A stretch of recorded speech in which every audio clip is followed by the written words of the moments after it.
Okay. There you go.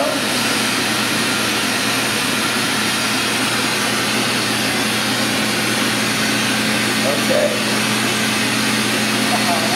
Pretty cool, huh? What we'll do is we'll let that cool off. You can take it home and use it as a plant steak. Oh, that's great. So at least you can tell people that like, where'd you get that cool plant steak? Oh, I made that.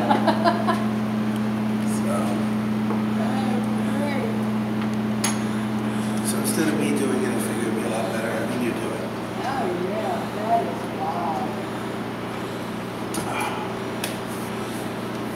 So do you have any questions?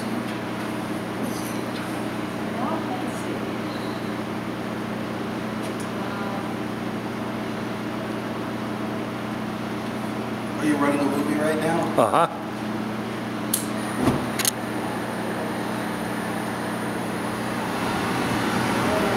How's that?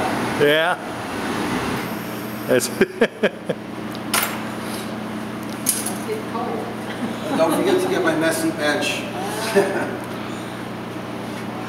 So, but wasn't that cool? It's like, you know, was that, did you have to apply more pressure or less pressure than you expected? More. Because if you went too much, what would happen, you know, if I got it too molten and you blew it too quickly, it's just going to blow it out super thin and then just, it'll break, exactly. So you want to keep some wall thickness, you know, because this is, you know, it's fairly strong. It's not like, you know, you're going to touch it, it's going to disintegrate. But if you took the same bubble and made it 3 times the size, subsequently it would be 3 times thinner. You know, and then you would be able to, you know, hit it and it would just crack. So, still a little warm. But you see, when you were working with that, that was almost 1,500 degrees in the bubble. And you notice that your hands weren't very far from it. Okay, the glass is a poor conductor of heat. So that's why you were able to hold it so close. If this was metal, you wouldn't be able to, you know, as soon as you got that glowing, it's like it would be so hot you'd have to drop it. So, but that's, you know, because glass is such a poor conductor of heat, that's why we're using an insulation in the walls, fiberglass.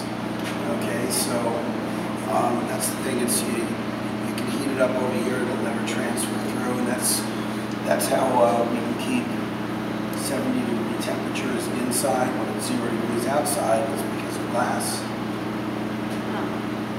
So, and because it's not a very thick piece, I mean, you know, you can see this is still quite hot, but, you know, not hot enough to really burn myself. Probably a little hotter than you're used to, but. Well, then to make that decorative bed, you just dip it into these little shavings of the. Well, you can either put lines on it with glass rods. Okay, now you want to do that before you decorate, you know, before you blow your bubble. Okay, because if you go to put a rod or some crushed glass on there, if you did it now, it would be protruding. You want to melt it in. So you would put it, as it was hot. First time you would get it hot, you would roll it into the frit.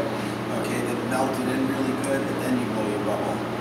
So this way, that's how it gets on the inside. no, on the inside you would actually. no, but it actually open it here. Like I'm talking about, like rolling. You know, you can do it either way. You can either roll the outside of the bubble into the frit, or you can pour it down the tube. Okay, and then when you heat it up, it's sticking to the inside.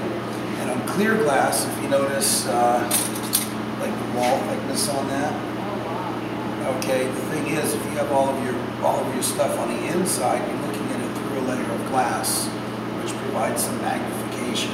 You know, it looks, you know, instead of being surface worked, it's on the inside, and you're looking at it. It gives it a little bit more depth. This is plenty cool enough to handle.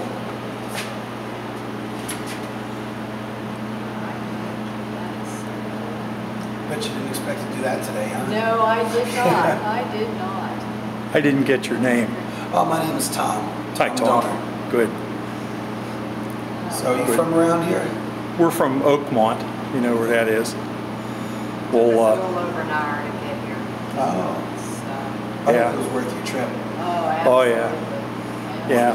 When I get home, I'll upload this to YouTube, and then I'll link it onto my blog, and I'll. Oh, really? Yeah, write up something about your shop. So. Thank you. I really appreciate that. I've been telling everybody that we were coming here, so you got to check out the place.